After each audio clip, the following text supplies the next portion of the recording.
নমস্কার, আমি ভাস্বতী। আপনি দেখছেন আপডেট বাংলা ইউটিউব চ্যানেল। রইল আজকে সব থেকে বড় 30টি প্রধান খবর। দেখে নিন এক নজরে আজকের হেডলাইন্সগুলি।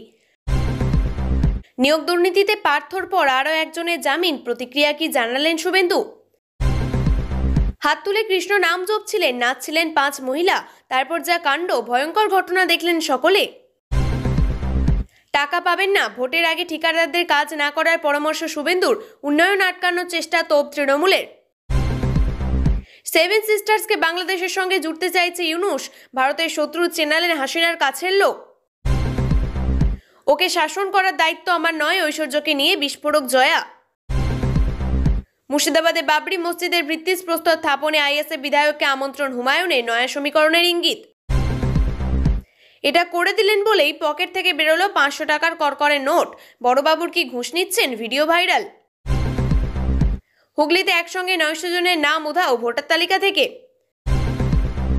সংবিধানের ঊর্ধ্বে গিয়ে রাষ্ট্রপতি রাজ্যপালকে সময় বেঁধে দেওয়া যায়, রায় জানাবে সুপ্রিম কোর্ট। বিহারের হাওয়া তামিলনাড়ুতে, দক্ষিণী রাজ্যের গামছা উড়িয়ে মোদিকে স্বাগত কৃষকদের। স্বাধীন ভারতের সব নির্বাচনে ভোট দিয়ে 2002 এর তালিকায় ব্রাত্য, মাথায় হাত শতায়ু ভোটার ইসাপের। বিহারে 5 আসন জয়ের পরে বাংলাকে টার্গেট এই দলের। পরিত্যক্ত ব্যাগ থেকে উদ্ধার নরকঙ্কাল, এনআরএস এর ডাক্তারি পড়ুয়া করলেন রহস্যভেদ। বাপ দাদাদের আমলের ডকুমেন্টস নেই, তাই দেশে ফিরে যাচ্ছি আমরা, বাংলাদেশিদের ভারত ছাড়ার হিড়িক সীমান্তে জমায়। আরজি করের প্রতিবাদী ডাক্তারদের রক্ষা কবচ দিল না সুপ্রিম কোর্ট, পুলিশে আস্থা শীর্ষ আদালতে। রাজ্যপালের বিরুদ্ধে আক্রমণ শোনাতে গিয়ে এবার শাহর নাম নিলেন কল্যাণ। জলপাইগুড়িতে বিএলওর আত্মহত্যা নিয়ে বাড়ছে চাপানুত্তর, এবার রিপোর্ট তলব কমিশনের। রাজ্যের আপত্তি খারিজ করে মেমারিতে শুভেন্দুর সভায় অনুমতি হাইকোর্টের, দিল শর্ত। শেখ হাসিনার মৃত্যুদণ্ড এবং ভারত বাংলাদেশের কূটনীতি। এসআইআর শুরুর পর 28 জনের মৃত্যু, কমিশনের অপরিকল্পিত সিদ্ধান্ত কি দায়ী করলেন মমতা। মৃত্যুদণ্ডে দণ্ডিত শেখ হাসিনাকে দেশে ফেরাতে মরিয়া চেষ্টা, বড় পদক্ষেপ ইউনূস সরকারের। সিসিটিভি কলকাতা পুলিশের হাতে, অস্ত্র ফেলে দিয়ে গেলে রাজ্যপাল এবং রাজভবন কালিমালিপ্ত হতে পারে, বিস্ফোরক শুভেন্দু। আপনাদের কাছে একটা অনুরোধ রইল, আমরা প্রতিদিন চেষ্টা করি আপনাদের জন্য সঠিক, সংক্ষিপ্ত এবং নিরপেক্ষ খবর পৌঁছে দিতে। আমাদের এই ছোট্ট চেষ্টাকে যদি আপনার ভালো লাগে তাহলে দয়া করে একটা লাইক দিয়ে পাশে থাকার বার্তা দিন। আপনার একটা লাইকই আমাদের আগামী দিনের অনুপ্রেরণা। এতক্ষণ শুনছিলেন সংবাদ শিরোনাম, এবার জানাবো বিস্তারিত খবর। এই রাজ্যে যে দুর্নীতি হয়েছে এবং বড় মাপে দুর্নীতি হয়েছে তা ইতিমধ্যেই সকলের কাছে স্পষ্ট হয়ে গিয়েছে। তবে সেই নিয়োগ দুর্নীতিতে একের পর এক ব্যক্তি বর্তমানে জামিন পেয়ে যাচ্ছেন। আগে অনেকেই জামিন পেয়ে গিয়েছেন। কিছুদিন আগে জামিন পেলেন রাজ্যের প্রাক্তন শিক্ষামন্ত্রী পার্থ চট্টোপাধ্যায়। গতকাল আবার জামিন পেয়েছেন কল্যাণময় গাঙ্গুলি। জামিন পাওয়ার খবর সামনে এসেছে। স্বাভাবিকভাবেই যারা দুর্নীতির বিরুদ্ধে সোচ্চার তারা অনেকেই হতাশ হয়ে পড়ছেন। তবে গোটা বিষয়ে প্রতিক্রিয়া দিতে গিয়ে মন্তব্য করলেন রাজ্যের বিরোধী দলনেতা শুভেন্দু অধিকারী। এই রাজ্যে তৃণমূলকে সরানোর পিছনে যে সমস্ত বড় ইস্যু কাজ করছে তার মধ্যে অন্যতম হলো নিয়োগ দুর্নীতি। বিরোধী দল থেকে শুরু করে সাধারণ মানুষ প্রত্যেকের মুখে মুখে একটাই কথা যে বর্তমান সরকারের আমলে বেকার যুবকদের ভবিষ্যৎ নষ্ট হয়ে গিয়েছে, কারণ টাকার বিনিময়ে অযোগ্যদের চাকরি দেওয়া হয়েছে, যার ফলে নেতামন্ত্রীরা জেল খেটেছে। বর্তমানে দেখা যাচ্ছে অনেকেই জেল থেকে ছাড়া পেয়েছেন, জামিনে মুক্ত হয়েছেন। এদিন পার্থ চট্টোপাধ্যায়ের পর কল্যাণময় গঙ্গোপাধ্যায়ের জামিন নিয়ে শুভেন্দুবাবুকে প্রশ্ন করা হয়। আর সেই ব্যাপারে প্রতিক্রিয়া দিতে গিয়ে রাজ্যের বিরোধী দলনেতা বলেন, এটা তো একটা সাময়িক বেল, কারণ এরা যে কেসে চার্জশিট হয়েছে তার ট্রায়াল চলছে, কনভিকশন তো ডিক্লেয়ার হয়নি, ওটাতে 6 বছরের সাজা রয়েছে। একটা সুপ্রিম কোর্ট এবং অন্যান্য কোর্টের কনভেনশন আছে যে মূল যে সাজা চার্জশিটের হয়ে গেল তার 1/3 তিনি যদি জেলে থাকেন তাহলে বেল পায়। বসেছিল নাম সংকীর্তনের আসর, বহু মানুষের সমাগম সেখানে, 5 জন মহিলাও গিয়েছিলেন। কৃষ্ণ নামে হাত তুলে নাচছিলেন তারা, কিন্তু চোখের সামনে এমন ঘটনা ঘটবে হয়তো ভাবতে পারেনি কেউ। 5 মহিলার কাণ্ডে হাড়হিম হয়ে যাওয়ার জোগাড়। কথায় বলে অতিভক্তি চোরের লক্ষণ। কীর্তনের আসনে নাচতে নাচতে এক মহিলা গলা থেকে সোনার হার ছিনতাইয়ের অভিযোগ। 5 মহিলা চোরের দলকে হাতে নাতে ধরে পুলিশের হাতে তুলে দিলেন স্থানীয় বাসিন্দারা। আদালতের কাছে নিজেদের হেফাজতে চেয়ে আবেদন জানালো পুলিশ। তারপর বেশ কয়েকজন গ্রামের পুরুষ থেকে শুরু করে মহিলারাও নাম সংকীর্তন শুনতে উপস্থিত হয়।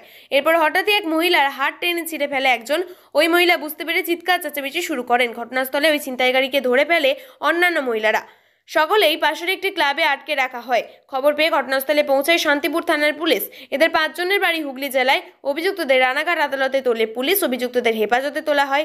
এর আগেও শান্তিপুরে একাধিক চুরির ঘটনা ঘটেছিল। সেই চুরির সঙ্গে 5 জনের কোনো যোগাযোগ রয়েছে কিনা তাও খতিয়ে দেখছে পুলিশ। টেন্ডারে নথি দেখিয়ে অভিযোগ করে নির্বাচনের আগে রাজ্যের উন্নয়নের কাজ না করার জন্য ঠিকাদারদের পরামর্শ দিলেন বিরোধী দলনেতা শুভেন্দু অধিকারী।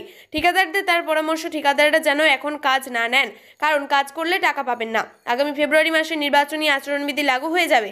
শুভেন্দু বলেন, রাজ্যের পঞ্চায়েত এবং গ্রাম উন্নয়ন দপ্তরে ৯,১১৪টি স্কিম টেন্ডার চলছে। 21 দিনের মধ্যে ওয়াক অর্ডার বেরোবে। 7,000 কোটি টাকা রাজ্যে তহবিলে রয়েছে বলে বলা হলেও বাজেটের জন্য কোনো অর্থ বরাদ্দ নেই। ভোটের আগে জোর করে কাজ করতে চাইছি, তাই ঠিকাদারদের বলছি কাজ নেবেন না, কোনো পেমেন্ট পাবে না। এরপরে বিরোধী দলনেতার মন্তব্য, বিজেপি আসছে, রাজ্যের পুনর্নির্মাণের দায়িত্ব আমাদের। রাজ্যের উন্নয়নের জন্য কাজ করতে ঠিকাদারদের নিষেধ করা নিয়ে বিরোধী দলনেতা এই মন্তব্য প্রসঙ্গে সাংবাদিকরা প্রশ্ন করা হলে তৃণমূলের রাজ্য সাধারণ সম্পাদক কুণাল ঘোষকে। সাংবাদিকদের প্রশ্নের উত্তরে কুণাল বলেন, রাজ্য সরকারের উন্নয়ন পরিকাঠামো কাজ করবে, মানুষের উপকার হবে। অন্যদিকে শুভেন্দুর অভিযোগ, হাজার হাজার কোটি টাকার কাটমানি নিয়ে ঠিকাদারদের টাকা দেওয়া হচ্ছে না। এর পরিপ্রেক্ষিতে তিনি বেকারদের ছবিও সাংবাদিক সম্মেলনে প্রকাশ করেন। এদিন এসআইআর প্রসঙ্গে বলতে গিয়ে ফের রাষ্ট্রপতি শাসনের হুঁশিয়ারি শোনা গিয়েছে শুভেন্দুর মুখে। এই প্রসঙ্গে সাংবাদিকরা প্রশ্ন করলে তৃণমূল মুখপাত্র কুণাল ঘোষ বলেন, যতবার রাষ্ট্রপতি শাসনের কথা মুখে আনবেন এরা জানে গোহারা হারবে। বঞ্চনার, প্রতিহিংসার প্রশ্নে হারবে বিজেপি, যে কারণে রাষ্ট্রপতি শাসন করতে হবে। তৃণমূল এসবে ভয় পায় না। যেদিন ভোট হবে 250-র বেশি আসন নিয়ে ফিরে আসবেন মুখ্যমন্ত্রী মমতা বন্দ্যোপাধ্যায়। তাদের নেত্রী তথা বাংলাদেশের প্রাক্তন প্রধানমন্ত্রী শেখ হাসিনাকে ফাঁসির সাজা শুনিয়েছে বাংলাদেশের আন্তর্জাতিক অপরাধ ট্রাইব্যুনাল। এমনকি নির্বাচনে ব্যান করা হয়েছে তার দল আওয়ামী লীগকে। এখন কি হবে, কি করবেন তারা? আরও উত্তপ্ত হবে বাংলাদেশের পরিস্থিতি। ভারত নিয়েই বা কি মত? আওয়ামী লীগের শীর্ষ নেতা ওবায়দুল কাদেরকে আজ ওবায়দুল কাদের ভারতের প্রতি গভীর কৃতজ্ঞতা প্রকাশ করে বলেছেন, ভারত আমাদের সবচেয়ে দুঃসময়ের ঘনিষ্ঠ বন্ধু। আমাদের সম্পর্ক রক্তের রাখি বন্ধনে আবদ্ধ। আমরা যতবার সংকটে পড়েছি ভারতের কাছে আশ্রয় চেয়েছি, কারণ পাকিস্তান পূর্ব দিক দিয়ে হুমকি দিচ্ছে আর ওরা ভারতকে হুমকি দেয়। অতএব পাকিস্তানের যে কমন শত্রু সে কথা উল্লেখ করেছেন বাংলাদেশের প্রবীণ এই রাজনীতিবিদ। তিনি এদিন এও জানালেন কিভাবে বাংলাদেশের অন্তর্বর্তী সরকারের প্রধান উপদেষ্টা মোহাম্মদ ইউনূসকে বারবার 7 সিস্টার্সকে বাংলাদেশের সঙ্গে ম্যাপের সঙ্গে যুক্ত করেছেন।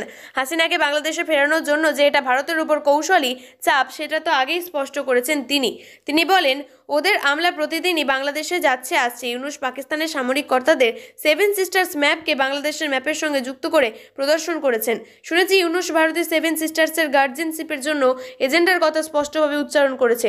এটা চাপ বৃদ্ধি করেছে। তিনি আরও বলেন, পাকিস্তান মূল সমস্যা। এখন পাকিস্তান বাংলাদেশ ভারতের বিরুদ্ধে ষড়যন্ত্রে লিপ্ত। ভারতের জিওপলিটিক্যাল ভাবনা আছে। আমরা মনে করি ভারত অনেক ম্যাচিওর। গত সোমবার তার ফাঁসির সাজা হওয়ার পরপরই ভারতকে বার্তা পাঠানো হয়েছে বাংলাদেশের তরফে। গত 1 বছর ধরে খবরের শিরোনামে ঐশ্বর্য রাই বচ্চন এবং অভিষেক বচ্চনের বৈবাহিক জীবন জায়গা করে নিয়েছে। শোনা যায় তা নাকি 16 বছরের দাম্পত্য জীবনের রীতি টানতে চলেছে। এমনকি টিনসেল টাউনে জল্পনা, স্বামী অভিষেক বচ্চন মন দিয়েছেন অন্য নায়িকাকে। বিয়ের পর থেকে নাকি শাশুড়ি জয়ার সঙ্গে বনিবনা নেই ঐশ্বর্যর। এই খবর কারোর অজানা নয়। এমনকি যখন ঐশ্বর্য সম্পর্কে কোনো কথা হয়েছে, সম্প্রতিতে রীতিমতো এড়িয়ে গিয়েছেন জয়া। স্টুডিও বাড়ায় আলোচনা, তাদের মধ্যে কোনোদিনই নাকি সম্পর্ক ভালো নয়। কেন ঐশ্বর্যকে পছন্দ করেন না জয়া? বলি সূত্রে খবর, ধুমের 2 এর ঋত্বিক রোশনের সঙ্গে চুম্বন দৃশ্যে ঐশ্বর্যকে দেখা যায়। তার প্রতি বিরক্ত সৃষ্টি জয়ার। তা নিয়ে নাকি বচ্চন পরিবারের অন্তরে তৈরি হয়েছিল বিস্তর অশান্তি। তাই নিয়ে একবার ঐশ্বর্যের সঙ্গে জয়া বলেছিলেন, ঐশ্বর্য আমার পুত্রবধূ, ওকে শিক্ষা দেওয়া, শাসন করার দায়িত্ব আমার নয়। তার জন্য ওর মা আছে। আমি আশা করি মায়ের থেকে ঐশ্বর্য সঠিক শিক্ষাই পেয়েছে। দলকে বারবার হুঁশিয়ারি দিয়েছেন, নতুন দল গঠনের কথা বলেছেন প্রকাশ্যে। এবার সাফ জানিয়ে দিলেন আগামী 6ই ডিসেম্বর তৃণমূল আয়োজিত সংহতি দিবসের অনুষ্ঠানে যোগ দেবেন না তিনি।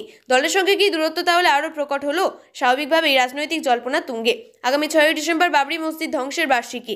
ওই দিন মেয়র রোডে গান্ধী মূর্তির সামনে সংহতি দিবসের জমায়েতের ডাক দিয়েছে তৃণমূল। ওই দিন আবার মুর্শিদাবাদে বাবরি মসজিদের ভিত্তিপ্রস্তর স্থাপন করবেন বলেই জানিয়েছেন হুমায়ুন।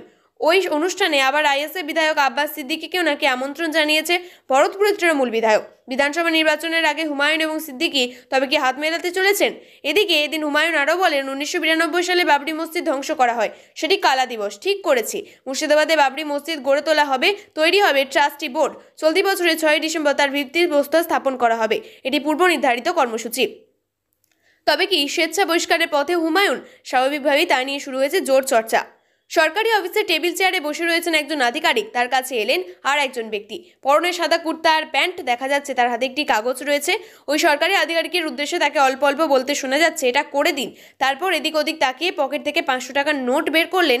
তরের অফিসারের ঘুষ নিচ্ছেন অফিস কর্মী, সেই ভিডিও এখন ঘুরছে নেট পাড়ায়। ঘুষের টাকা নেওয়ার অভিযোগ উঠছে বিএলও অফিসের বড়বাবুর বিরুদ্ধে।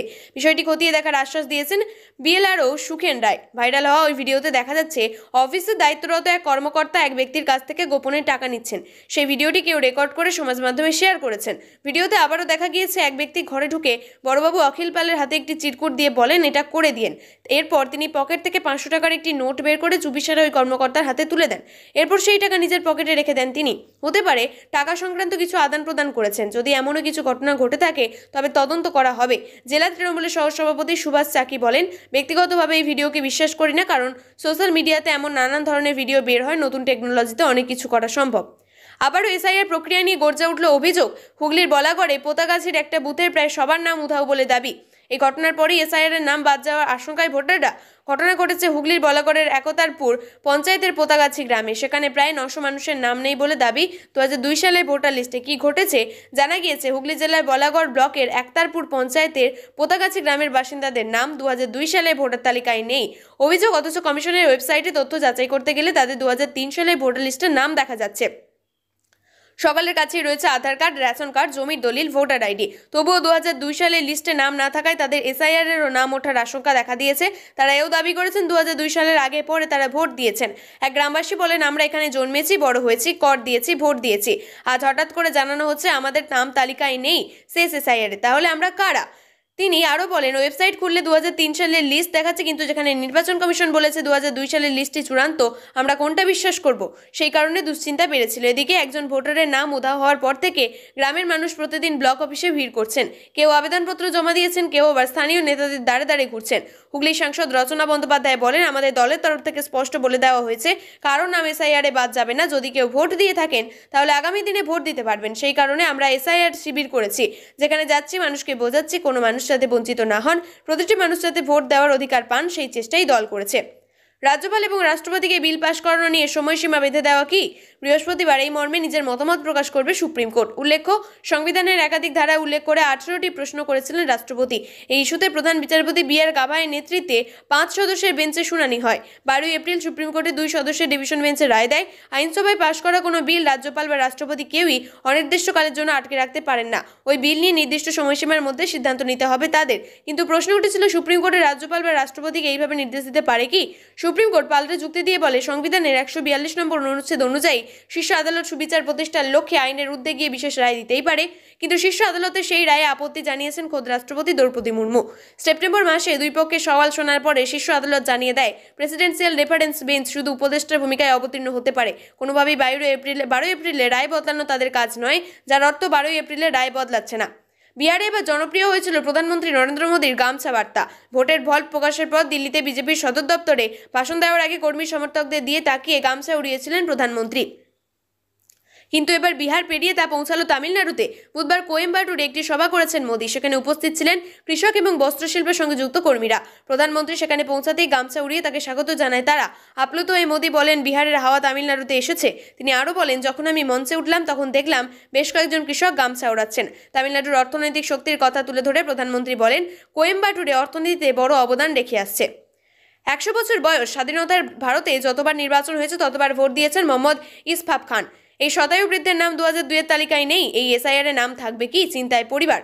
শতায়ু ভোটারের ছেলে মোহাম্মদ সাজ্জাদ খান বলেন, আমার পরিবারের কর্তা হলেন বাবা, আমার নাম আছে, আমার ছেলের নাম আছে, শুধু বাবার নামটা নেই। এসআইআর শুরুর পর থেকে রাজ্যের বিভিন্ন প্রান্ত থেকে আত্মহত্যার অভিযোগ প্রকাশ্যে এসেছে।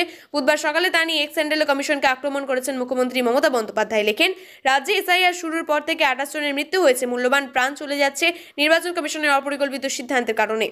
হায়দ্রাবাদে অল ইন্ডিয়া মজলিস ই ইত্তেহাদুল মুসলিমিন অর্থাৎ AIMM এর বিহারে 5টি আসন জয়ের পর পশ্চিমবঙ্গের রাজনীতিতে সক্রিয় হতে শুরু করেছে। আসাউদ্দিন ওয়েসির নেতৃত্বাধীন এই দল 26 বিধানসভা নির্বাচনে রাজ্যের বেশ কয়েকটি আসনে প্রার্থী দেওয়ার পরিকল্পনা করেছে। তিনি আরও অভিযোগ করেছেন, বাংলার সংখ্যালঘু জনগণ বহু বছর ধরে প্রতিশ্রুতি ভঙ্গের শিকার। মমতা বন্দ্যোপাধ্যায় 15 বছর ক্ষমতায় থাকলেও সংখ্যালঘুদের অধিকার রক্ষা করতে ব্যর্থ হয়েছেন। অন্যদিকে কংগ্রেসের জেলা সভাপতি তথা মালদা দক্ষিণের সাংসদ ঈশা খান চৌধুরী মিমের এই প্রচেষ্টাকে কার্যত উড়িয়ে দিয়েছেন। তৃণমূলের মালদা জেলা সহসভাপতি শুভময় বসু আরও বলেছেন, মিম প্রকল্পটি মূলত বিজেপির দক্ষিণ মালদা জেলা সভাপতি অজয় গঙ্গোপাধ্যায় বলেন, রাজ্যের মন্ত্রণালয়ে বসাই আমাদের লক্ষ্য। রাজ্যের বিহার রাজনৈতিক বিশ্লেষকরা মনে করছেন 26 নির্বাচনে মিম যদি সংখ্যালঘু অধ্যুষিত কেন্দ্রে প্রার্থী নেয় তবে মূল ক্ষতি হবে তৃণমূলেরই। মালদার রাজনৈতিক পরিসরে গনি খানের নাম এখনো গুরুত্বপূর্ণ, এখনো সংখ্যালঘু ভোটের বড় অংশ তৃণমূলেরই। ফলে মিমের আসা যাওয়া থাকলেও রাজ্য রাজনীতির বড় রকমের প্রভাব ফেলার সম্ভাবনা রয়েছে বলে মনে করছেন রাজনৈতিক বিশ্লেষকরা। খবর আজকের মতো এই পর্যন্ত। পরবর্তী খবর শোনার জন্য সাবস্ক্রাইব করুন আপডেট বাংলা ইউটিউব চ্যানেলটিকে। ধন্যবাদ।